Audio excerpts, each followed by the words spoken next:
Hey, what's going on everybody? Commander Crane here, and we are back with another video, and today we're going to be talking about the top 10 cards in Final Fantasy. So this set is very interesting. There's a lot of very unique cards that we've really never seen in Magic, but there's also some cards that are in this set that are really just quality of life improvements on different cards that already see play in Magic. So I'm very excited to talk about this list here.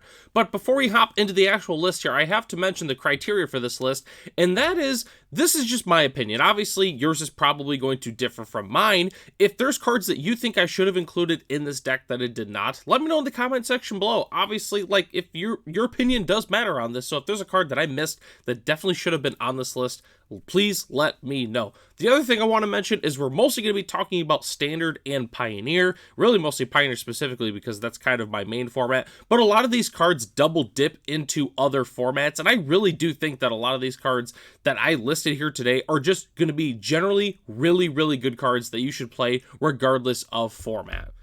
Okay, so I do have one honorable mention before we hop into the main list, and that is Dark Confidant. I've always really loved Dark Confidant. It's a reprint from Modern. Obviously this card has not been in Standard for quite some time, just because, presumably they thought it was going to be too strong. I don't think this card's going to have really any impact on the Pioneer format, but I really had to include it just because it's Dark Confidant, it's Bob, it's one of the most iconic cards in Magic. And yeah, it's finally coming to Standard and Pioneer, so we'll see if it really makes an impact. I don't know if it will. Maybe the fact that it's a wizard could be relevant. Obviously pairs with Dark Delver of Secrets. They have the same creature type. Who knows what happens, but I really do like Dark Confidant, and I had to put it in the honorable mention slot. Okay, number 10, I have Tifa Lockhart. I think this card is good. I think so. The fact that it's so strong or so fast could be really good. I mean, we can play this turn 2. Obviously, there's the meme where you go turn 2 this, and then turn 3 you go Titanic Growth, play a Fabled Passage, crack it, and then you attack for 20. Obviously, that's not, bad by any stretch, but, it can be taken out by a lot of different removal spells. But against the right deck, this can just absolutely take them right out of the game on turn 3. So, yeah, big fan of Tifa Lockhart. The card is cool. I love landfall creatures, and that's why I've got it at number 10. Alright, number 9, I have Valkyrie Aerial Unit. I think that this card is going to be good with Simulacrum Synthesizer in Pioneer. Affinity for artifacts, 5/4 flying, when this creature enters Surveil 2. So now in Standard, we have the one from Aether Drift, and then we also have this one. This one does cost 2 blue mana no matter what. So, it's only going to be... you're not going to be able to, just chain a bunch of spells off of this card, but being able to play a 5/4 flyer for 2 mana and Surveil 2 is pretty darn good, and with Simulacrum Synthesizer, you also get a Construct from that, so I think this card's really good, and that's why I've got it at number 9. Alright, number 8, I have Traveling Chocobo. So this card in a vacuum is incredibly strong. The effects that this provides is just crazy strong. The only downside is it really only synergizes with bird spells. That's the real downside. There's not a lot of crazy birds that you can play that could do anything really crazy. I do like it pairing with Choco, though, one of the new cards from Final Fantasy. I think that Choco and Traveling Chocobo are the best bird payoffs that you can play just in general, but obviously Traveling Chocobo does have the advantage of being able to play lands, and then lands entering can trigger different abilities an additional time, which is pretty good. So it's just a super strong card, and that's why I had to put it on the list, and that's why I've got it at number 8. Alright, number 7, I have Opera Love Song, a card that not a lot of people are really talking about.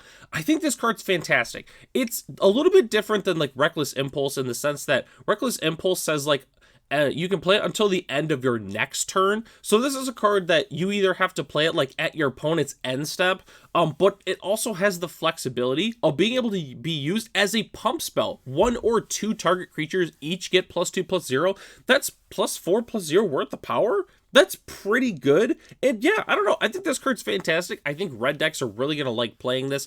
I think it's also really good with Pia Nalar, Console of Revival, where you want to play things from exile, and yeah, no, I think this card's sweet, and that's why I've got it at number 7. Okay, number 6, I have Town Greeter. Basically just the new Satyr Wayfinder. It's slightly better in the sense that if you put a town into your hand, you gain 2 life. It also does have a more relevant creature typing as a human. And yeah, Satyr Wayfinder sees a lot of play in the format right now. And I think that this is also going to see play maybe in addition with it. You know, you could see like, 6 or 8, versions of this. I don't know. It could be pretty good. It does remind me of that what do they call it? Dredgeless Dredge deck that plays like Bloodghast and Narcomoeba and Prized Amalgam. I think that deck does play a few copies of Satyr Wayfinder, so who knows? Maybe they're looking to play that, have like 8 copies of that in the deck, and it could be pretty good overall. I'm not sure, but I really do like Town Greeter, and that's why I've got it at number 6. All right, number 5, I have Sephiroth, Fabled Soldier. This card is nuts. I think it's one of the best cards in the set in terms of a power level, but the reason I have it at number 5 is just because it's a card that only specific decks are really going to be able to play. You're not just going to put this in like any deck for the most part. I think this card is best in decks that are like Golgari Sack or Jund Sack, and then obviously Aristocrats definitely loves a card like this, especially with Bartolome del Presidio. I think Sephiroth and Bartolome make a really, really good 1-2 punch. Both are legal in Standard, obviously, and I think this card is going to be really strong. You flip it into the One-Winged Angel, and it's crazy strong again because you get the emblem, you can draw even more cards. Yeah, this card is really, really sweet, and that's why I've got it at number 5.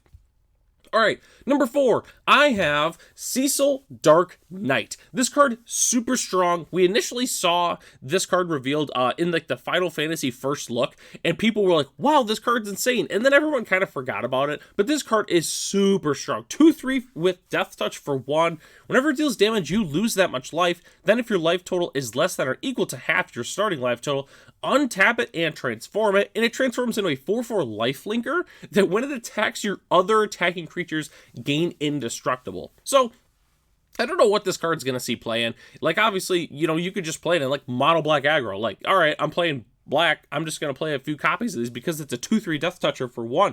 It's also a human and a knight, so you can play it in all your different knight decks because Orzhov Knights and Mardu Knights has a lot of support. You can also play it in humans. Black-White Humans is a very, very strong deck. It has additional synergies if you decide to hop into black with that specifically. Obviously, with Adeline, it matches both of its creature typing. I don't know. I think Cecil is really, really good. It's a 2/3 Death Toucher for 1 black. I mean, of course it's going to be good. We'll kind of see what happens in terms of like what deck actually wants to play this, but I think this card is super good, and that's why I've got it at number 4. Okay, number 3, I have Starting Town. I really like this land. It's like a fast land meets like a Mana Confluence, and this could almost be better than Mana Confluence. Sure, it doesn't enter untapped, after like turn 4 and pass, but I think this is really good in decks that are trying to curve out, that are trying to play very specific mana colors.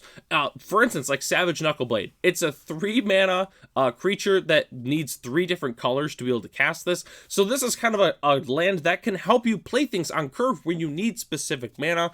And yeah, I think it's just really good. Like, Mana Confluence is great, but you're going to take a lot of damage from that. And with Starting Town, you're not always going to take damage if you activate this for mana, just because you don't use it to make a colorless and not take any damage. So yeah, I think this card's good. I think it's going to see play in Standard in decks that are maybe missing a dual land, because obviously some of the dual lands are going to be rotating soon, so at least you could play this in your deck. I'm not sure. I think this card's pretty good, and that's why I've got it at number 3. Okay, number 2, I have the Adventure Lands, specifically the red one and the black one, but honestly, all of them are relatively free to play, and that's why I like them in a number of different decks. So obviously, the black one specifically, I think, is the best one, and it pairs really well with Mayhem Devil. I think the Sacrifice decks in Pioneer are going to love playing this card. The red one, although the land entering tapped is a little, unfortunate for red decks, I still could see them playing a copy of this just because of the, additional ability there. Being able to make a creature is really nice. I know the green one puts counters on things, and I want to say the blue one mills. Like, they're all pretty darn solid, and they're just kind of free, and I think people are going to play them because they're basically free. I mean, sure, it enters tapped, but other than that, it has a really nice ability, and when it synergizes with your deck, that's just extra bonus points. So yeah, I think these Adventurelands are fantastic, and that's why I've got them at number 2. And number 1, the best card in the set. The card that I did not originally have on this this high. It was originally like number 5, and then I talked about it on the podcast, which will be out later on, at least, you know, when this video is uploaded, and the card's absolutely insane.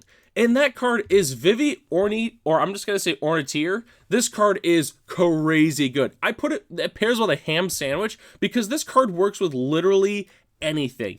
I could go into detail on why this card's so good in like Pioneer, because we can like play this and untap, we can like cantrip, removal spell, use the mana, treasure cruise, gets another counter, deals more damage, whatever. I could talk about how you could play wizards with this, with like Soulscar Mage and Balmore. You play this, you play a bunch more instants and sorceries, Balmore pumps it up, which then when you activate it for mana, it makes even more mana. You could do crazy things like that. You can play this in Commander. You can play this thing on turn 2 or turn 3, and then just start playing a whole bunch of artifacts that make mana, put counters on this, make even more mana, play more spells. There's so many insane things that you could do with this card.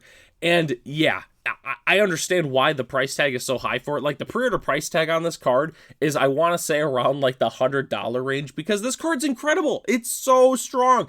It's kind of weird where I don't know how much presence it's going to have in Standard and Pioneer, specifically Standard. I think that this card will see some play. Will it see top tier play? I'm not sure. But also with Standard and Pioneer, it also works great with one of the best new cards that's entered the format in Corey Steelcutter. So yeah, this card's insane. Oh, and it's a wizard type. It's a wizard creature, so it's going to gain all of the wizard synergies all across Magic. I don't know. This card's absolutely insane. I had to put it at number 1. Who knows what's going to happen with this card, but, you know, if you're looking to play Magic anytime soon, you're going to want to know what this card is, because it's absolutely insane, and people are going to be playing it because it's a crazy card, and that's why I've got it at number 1.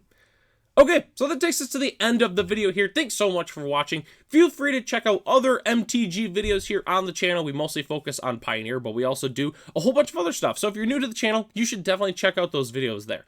Huge shout out to our channel members: Ralph, Matt, Arcadius, Ray, Gary, Sarwanoki, Michael D, our premium channel member, The Common Colb, Jeremy P, and BG Stilts. If you're interested in being a channel member, it starts at $1 a month, and you can access the exclusive Commander Crane Discord, as well as other features here on the channel. So, I'm Commander Crane, thanks for watching this video, and I hope to catch you in the next one.